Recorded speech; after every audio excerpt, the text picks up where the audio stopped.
And it came to be when the sovereigns who were beyond the Jordan, in the hills and in the low country, and in the coast of the great sea, toward Lebanon, the Hittite and the Amorite, the Canaanite and the Perizzite, the Hivite and the Jebusite heard. They gathered together to fight with Yahoshua and Israel with one accord. And the inhabitants of Gabon heard what Yahoshua had done to Jericho and Ai. And they acted slyly and pretended to be envoys. And they took old sacks on their donkeys, old wineskins torn and mended, and old and patched sandals on their feet, and old garments on themselves. And all the bread of their provisions was dry, it was crumbs. And he went to Yahoshua to the camp at Gilgal, and said to him, and the men of Israel, we have come from a far land, and now make a covenant with us.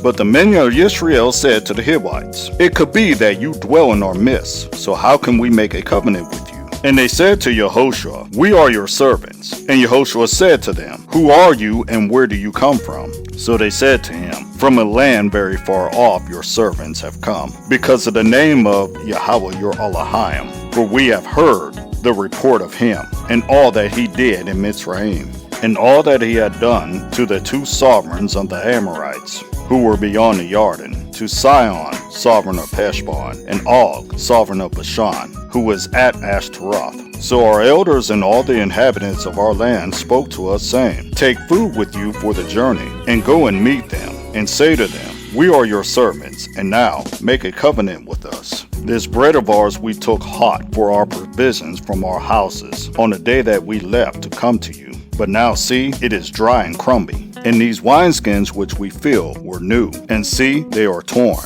And these our garments and our sandals have become old because of the very long journey. And the men of Israel took some of their food, but they did not ask the word of Yahweh. And Yahoshua made peace with them, and made a covenant with them to let them live. And the rulers of the congregation swore to them. And it came to be at the end of 3 days, after they had made a covenant with them, that they heard that they were their neighbors who dwelt near them. And the children of Israel departed, and came to their cities on the 3rd day. Now their cities were Gabon, and Kephirah, and Beeroth, and Kirjath Yearim. But the children of Israel did not smite them, because the rulers of the congregation had sworn to them by Yahweh Elohim of Israel. And all the congregation grumbled against the rulers. But all the rulers said to all the congregation, we have sworn to them by Yahweh Elohim of Israel, and we are unable to touch them now. Let us do this to them. We shall keep them alive,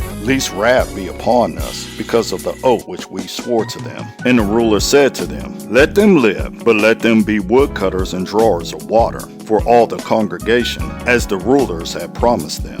Then Yahoshua called them, and he spoke to them, saying, why have you deceived us, saying, we are very far from you, yet you are dwelling in our midst? And now you are cursed, and you shall not cease from being slaves, and woodcutters and drawers of water for the house of my Elohim.